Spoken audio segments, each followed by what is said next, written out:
Hey folks, welcome back to a new week. We are Money and Politics and going to be covering some news today. And before we get started, let me again bring up the contact information, as a number of people do take advantage of either sending me a message on Twitter, following me on Twitter, or writing me an email. And here we are on August the 9th. The summer is going by quickly. I hope you had a good weekend. Hope you're ideally, as long as I'm hoping, I hope you're away on summer vacation. But let me get to some of the things. The good news of today and for the last number of days is that while the markets were down today, as you can see here, Humbl has been up. And Humbl has been up, this is a 1 month view, and you see during the last part here, going back to August 5, just the end of last week, we had a jump and it stayed up there for today. We look here on the last 5 days of trading and we can see what's going on there. Now also we have, and this is going to be pertinent to what we are talking about more today. Here we have Big Digital Assets. This is the American, it's a Canadian firm, but this is the American stock ticker symbol, and it was up today. However, one of the big stories going on behind the, not behind the scenes, but in the U.S. Senate today. And let me get into this, but let me first remind you that about 25 years ago, I used to be with C-SPAN covering Congress, and I was one of the people that produced the coverage of the Senate. So today, in the U.S. Senate, and the other thing, by the way, I'm going to remind you all that the people that watch my channel watch from countries around the world, so I'm going to try to walk you through a little bit of what's happening in the Senate. We talk about money and politics, and this is why. You know, I don't mean by politics saying, I'm for this candidate, you're for that candidate, not that way. But so much of the way the economy operates is in response to legislation that has passed. We're either passing new taxes or we're cutting taxes. That's fiscal policy. The Federal Reserve is either lowering interest rates or increasing interest rates. That's monetary policy. And the economy in the private sector reacts accordingly. Now, we all know, let's talk about Humbl. And Humbl is engaged in the whole realm of the new trend towards digital currencies. In the U.S. Senate right now, they're debating and will take a vote on tomorrow in the Senate the infrastructure bill that is has a lot of pressure on the senators to pass it. When I stop talking today, I'm going to play a 10-minute clip of debate that just happened on the Senate floor just a short while ago that I was recording. But I'm going to walk you through here because if you're watching from South Korea or whatever, you may not know what's going on, and it's complicated enough. So here's what's going on. In the infrastructure bill, and you think of that as roads and bridges, anytime you get a big bill, a lot of people try to hitch their wagon to the bill. They try to get stuff done that they can't get done on its own. So the U.S. Treasury Department, which is, responsible for collecting the taxes primarily, wanted to have in the infrastructure bill regulations on the new cryptocurrencies. And like they do a lot of times in government, certainly in Washington, they go off half-cocked, not really even understanding half the time what they're doing or what they're proposing. So in the bill, as it now stands, there are regulations to tax transactions of everyone who is engaged, and I'm paraphrasing, in cryptocurrencies. Well, if I'm a crypto miner, I am not selling you a cryptocurrency, although I am engaged in the process. And so the government's going to be asking me, how many transactions did you do? Well, I didn't do any transactions. I'm a miner. I'm developing currencies. And there are similar problems, the way the bill is written, with some other aspects. This could impact companies, not only like Humbl, it could impact people, and here we have Humbl.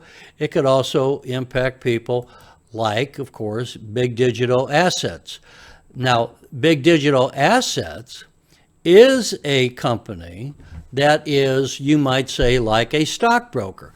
And so in this instance, they could be taxed on transactions, and the members of the House and Senate, or at least the Senate on both the Democrat and Republican side, generally speaking, don't have a problem with that. What was happening, however, is you had a handful of senators who knew more about this currency situation. Senator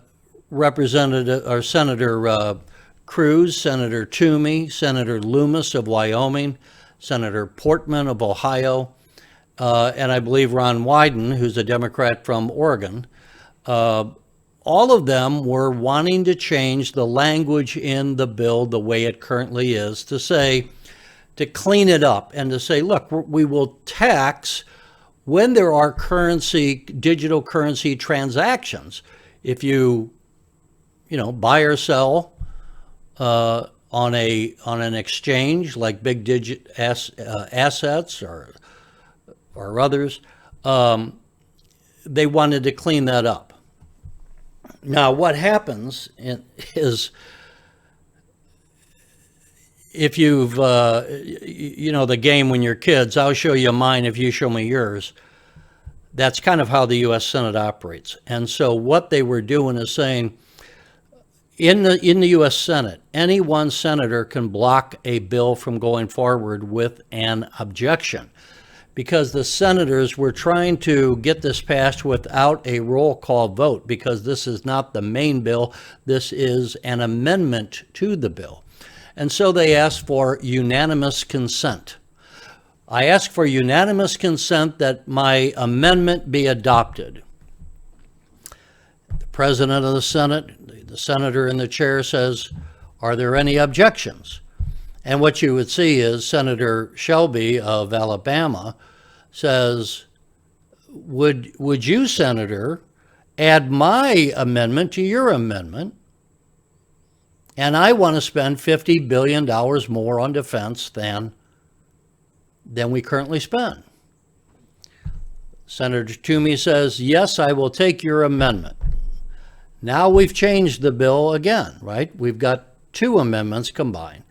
And the Senate president says, are there any objections? In which case, Bernie Sanders, the Democrat of Vermont, gets up and says, yes, I object.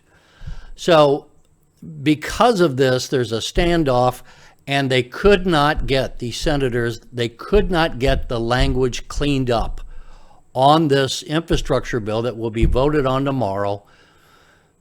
And it will apply regulations to the crypto markets that shouldn't be applied, because they're being applied incorrectly.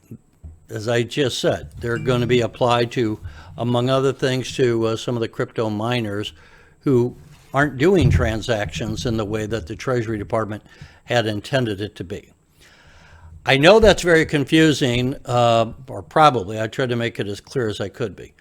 But with that, I wanted you to follow this. Now, let me give you, before I throw it off, because once I throw off this 10-minute tape, I'll say my goodbyes.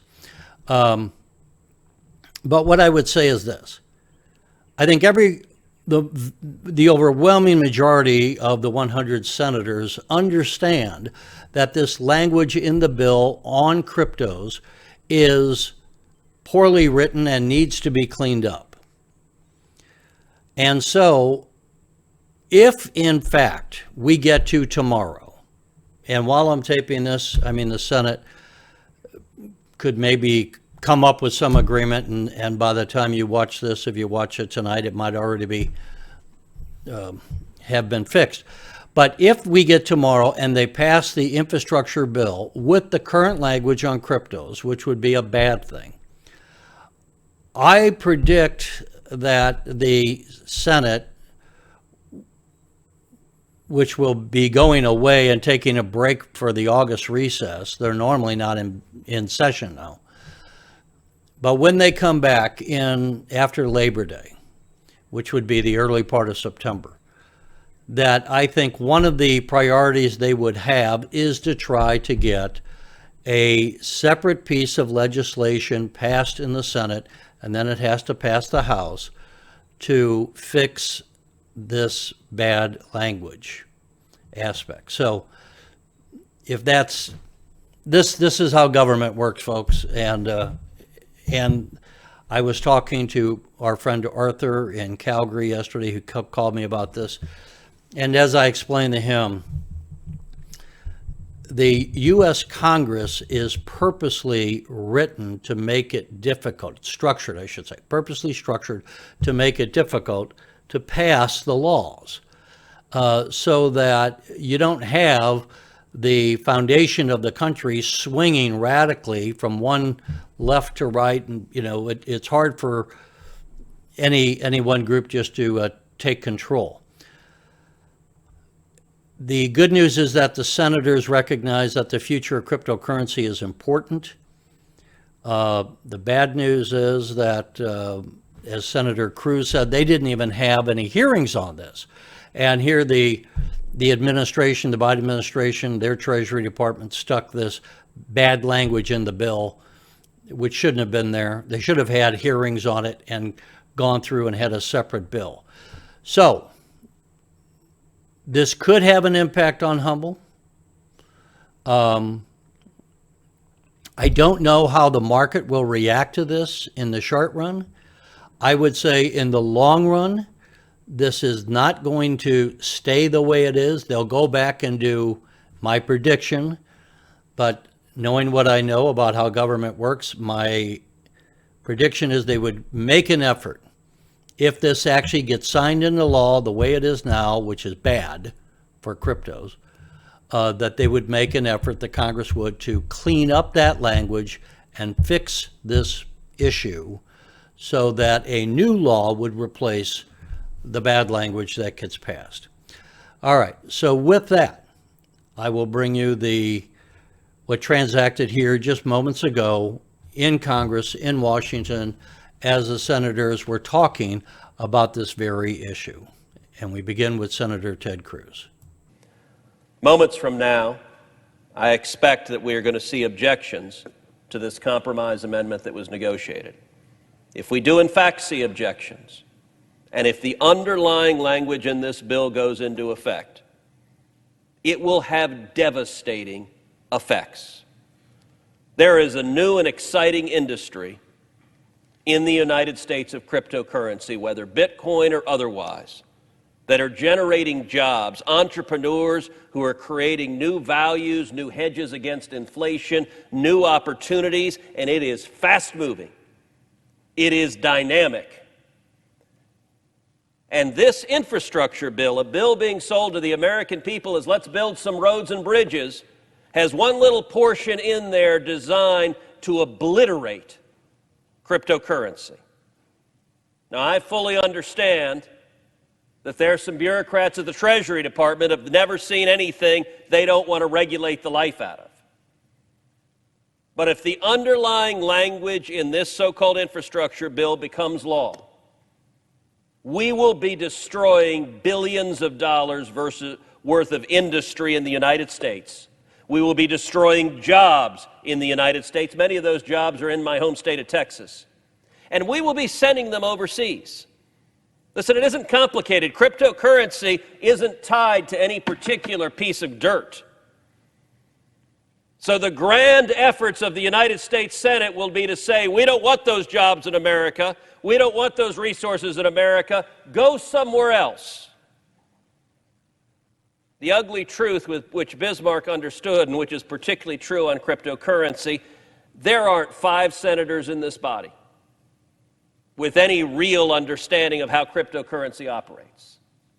We have had no hearings on this. The Senate has had no hearings on this. The House, as far as I know, has had no hearings of this. And yet, this body is prepared to obliterate an industry willy-nilly,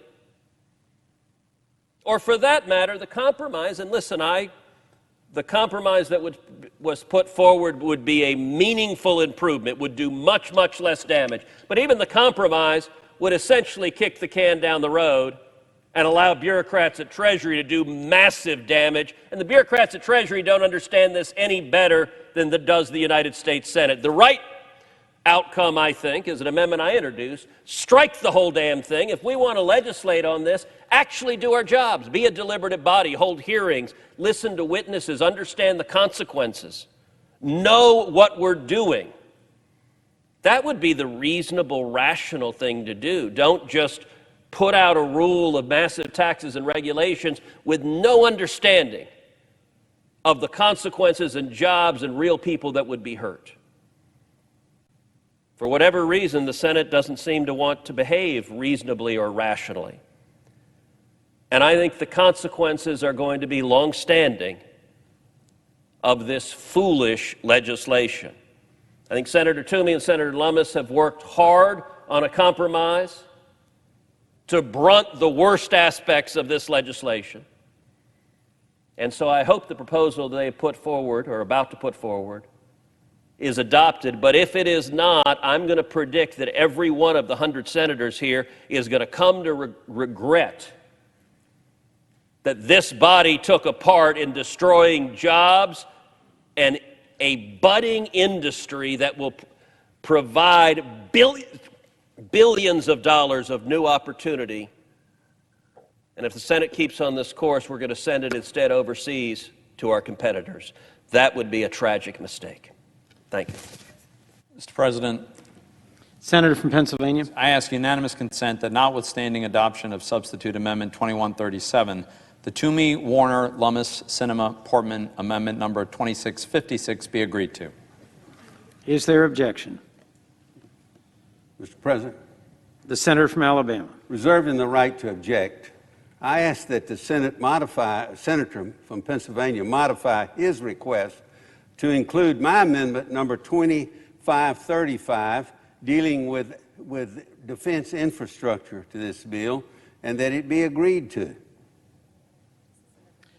Does the senator from Pennsylvania so modify?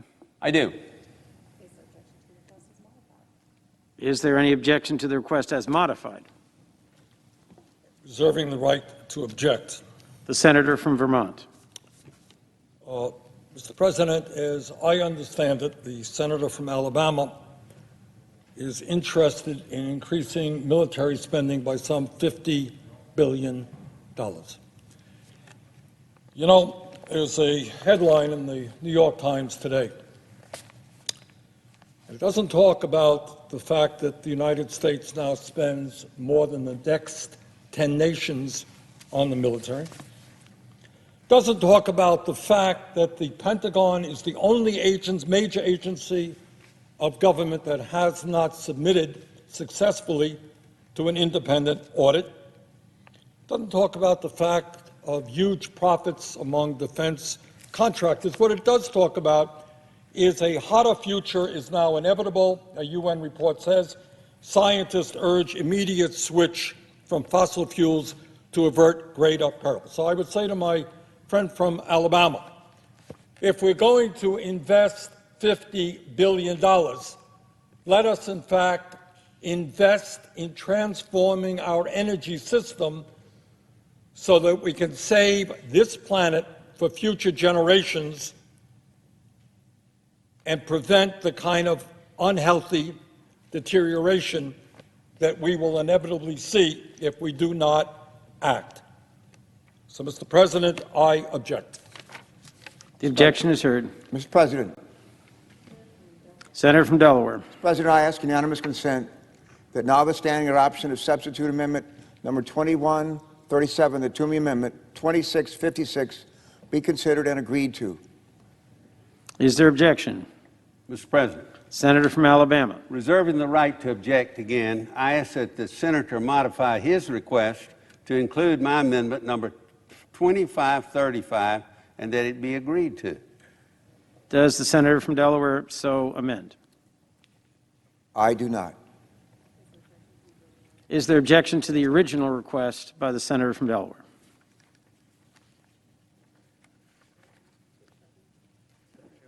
I object. The objection is heard. Mr. President, Senator from Pennsylvania. so for people who've been watching this and aren't familiar with the bizarre practices in this body, I want to just explain briefly what just happened here.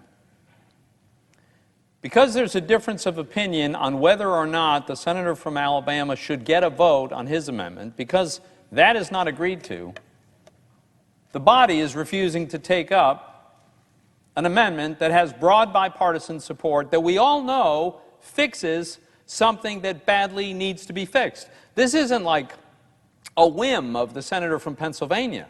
There's like nobody who disputes that there's a problem here. You want to know the specifics of the problem?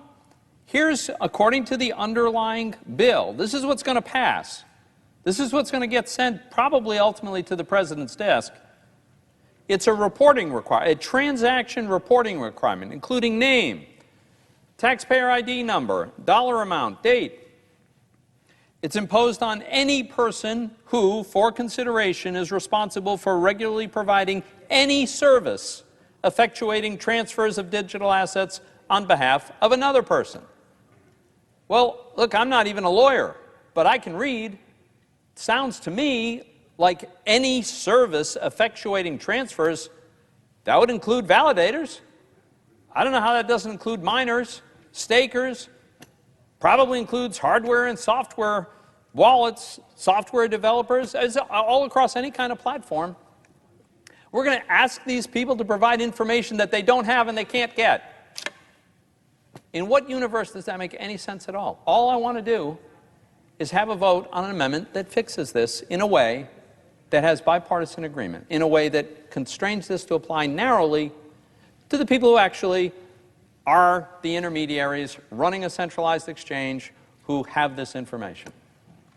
But apparently we're not going to be able to do that, so we'll be back on this because we're going to do a lot of damage. Who knows how much innovation we're going to stifle? Who knows exactly how this, what kind of new apps just never emerge. You know, it's hard to predict what some kind of completely impossible mandate results in, but it's not good, and it's going to bring us back here having to try to clean up a mess which we could have prevented. I yield.